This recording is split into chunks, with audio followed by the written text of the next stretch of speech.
What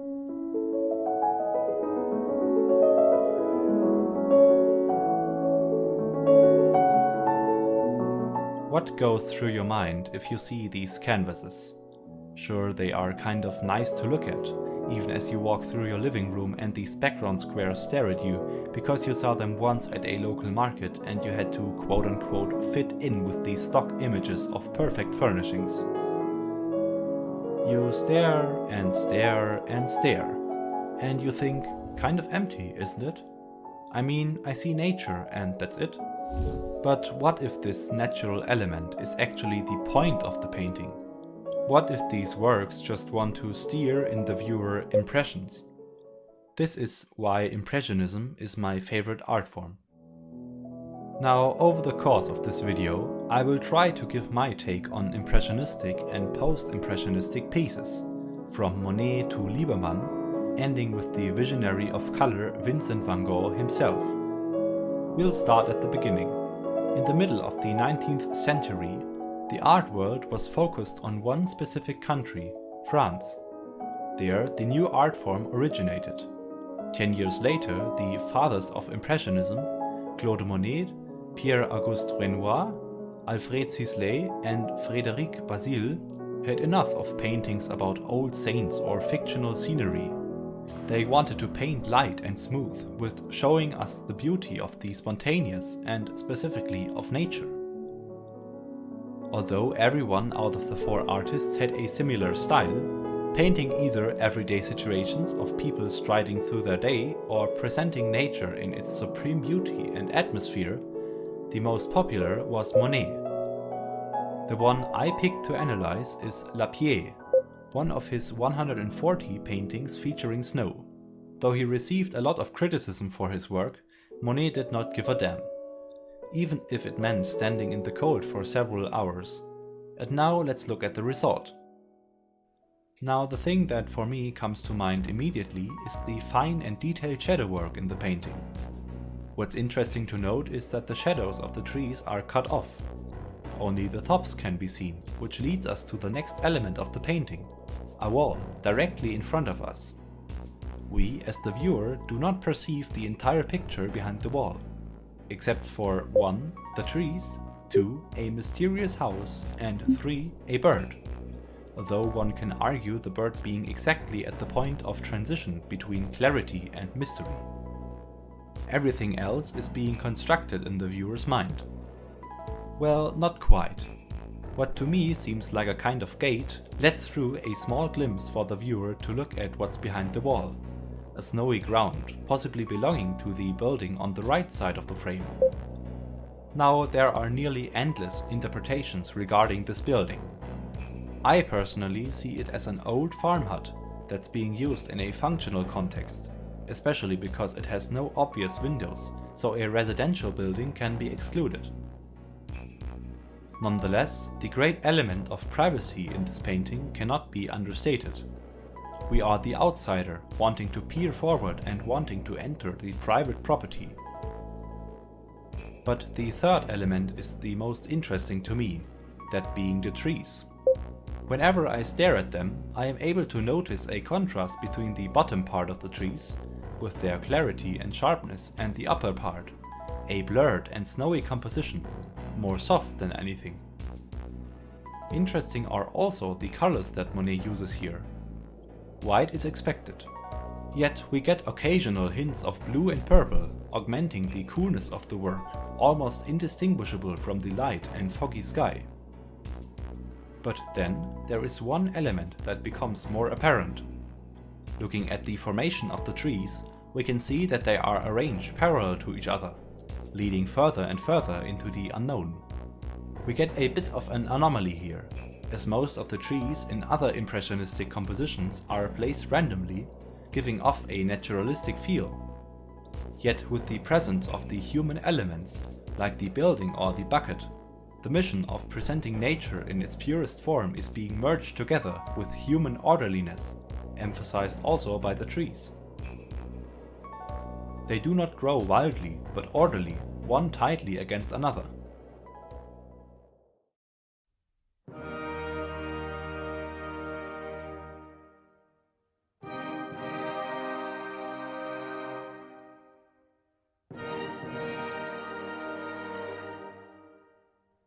But now let's go round about 40 years to the future and focus on the German impressionistic painter Max Liebermann. Around the 1900s, a new style of art was popular in Germany. After French followed German Impressionism.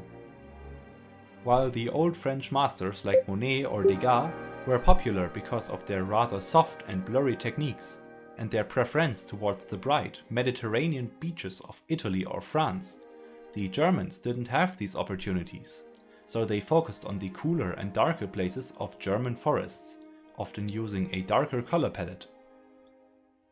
In the year 1901, Liebermann finally published his Villa in Helversum, and as a work inspired by the French impressionist Edouard Manet, we certainly can see some elements that point to this classical form of impressionism.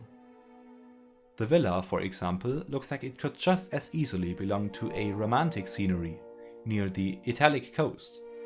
Yet with the surroundings, we suddenly experience a feeling of melancholic bitterness. Dark and ominous oaks and beeches stand there, proud and tall, blocking off the villa from the viewer, as if they are silent guardians. Now let's look at the satisfying shadow work. What's interesting to note is that the bark of the two background trees is lit properly, giving off deep browns which you would normally expect, while the bark of every other tree is darkened, creating an even bigger contrast to the villa in the background. Speaking of the background, notice how Liebermann intentionally implemented asymmetry into his work. The bed of flowers in front of the building sits just ever so slightly beside it and connects with the left window, rather than using the power of united symmetry. But this is not the only case of compositional dissonance. I am talking about the most massive object, the great beech tree, for me the focal point of the work. Now, on the one side, the intentional use of not utilizing symmetry may be an issue, but on the other side, the villa had to fit in elegantly into the painting, and so the center of the frame is not the awe-inspiring beauty of nature, but again the orderliness of man. We can find hints in the orderliness also in the colors used. If we compare this piece to Monet's La Pied, the difference has an almost hysterical quality. With the solemn winter masterpiece of Monet, every color fits perfectly to each other, no great contrasts appear. The brightness is a key factor to why this painting works the way it does. But with this, Liebermann utilizes green, brown, black and white, colors with huge amounts of contrast. The augmented brightness is gone. This is the realistic bitterness of dense forests. After this short trip to Germany, let us now go up to the Netherlands, and to arguably one of the most influential impressionistic artists ever to have lived, Vincent van Gogh. Being often known as a great founder of modern painting, Van Gogh paved the way to a more bold and unrealistic approach of art, expressionism. This evolution from impression of the viewer to expression of the artist was not an abrupt change, yet rather found its way through many subgenres or styles, already creating hybrids between both art movements. Thus we enter post-impressionism. Post-impressionistic works are especially interesting to look at. On the one hand, they offer great realism, like the old impressionistic works. On the other hand, this realism is not the key characteristic anymore, but rather complements the work. Post-impressionistic painters were not shy to use a more inventive color palette, or to paint more abstract and freely, instead of aiming for photorealism. And what painting from Van Gogh could possibly fit better in that category than his 1889 published Wheatfield with Cypresses? Now, what comes to your mind if you see this work in a museum, maybe in between a Monet and a Liebermann? Well, the lack of realism, as opposed to the other two works, is pretty much obvious. Van Gogh, a painter who deeply cared about the colors he used, saw the great potential that nature held in an instant. He wanted to express something, rather than the viewer interpreting their own impressions. Therefore, he had to move away from painting exclusively detailed and with a focus on the realistic, but with using bold accents and creative interplay between colors. White, turquoise, cyan, grass green, yellow, Orange, red and mint green all work together for giving the painting an almost surrealist touch. If we go on about the compositional techniques that were being used, we can recognize a slight slope in the whole picture. This is no accident. We clearly see the mountain formations in the background, but this time no detailed illustration of mountains in real life can be found, but Van Gogh instead used different shades of blue, firstly to spread the feeling of calmness and mystique, and secondly to complement the cool sky and clouds. Now if we go a little further down on the canvas, we quickly recognize the two main objects of the work, two cypresses standing closely together. These create a huge contrast to the light blue in the back, helping them to pop out even more. Interestingly enough, these cypresses are not in the center of the frame, but positioned themselves on the far right side. This, so I think, had been a very clever move of Van Gogh. He clearly wanted the cypresses not to be overwhelming, to give some space for the other elements as well. Thus we come to, for me, the most interesting part of the painting. Now, whereas Van Gogh managed to use mostly shades of green for the grass and bushes in the background, the bush on the front left side actually has a contrasting effect. For this element, Van Gogh used a mixture of different colors. Red, yellow, blue and green can all be found. Now, if we assume that Van Gogh only implemented this stylistic choice because it blended well with the sky and mountains, then why did he place another bush, this time with only shades of green, directly behind it, blocking off this connection, that otherwise would have been very pleasing for the viewer?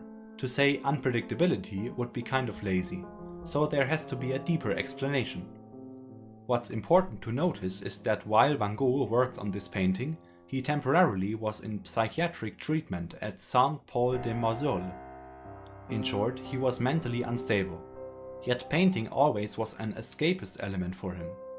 This outbreak of the ordinary maybe was a representation of what was going on in his mind, whirling restless streams of thoughts and ideas. In short, wheat field with cypresses marks a critical point in art history. With post-impressionism at the rise, this painting is one of the many revolutionary works that created a great opportunity for expressionism to emerge out of it. Impressionism means serenity, mystique, sublime, calmness, beauty, freedom and much more that is up for the viewer to interpret. And I also think that this important art movement paved the way for another incredibly valuable medium, that being nature photography. Think about it. The creation process in the end is not much different. Both art forms require being outdoors and searching a landscape that you want to capture. Of course, with the modern advantages, photographers only need to push one button and their photo is made, but both art forms achieve the same effect. Both art forms can be interpreted endlessly, and both art forms share the love of nature.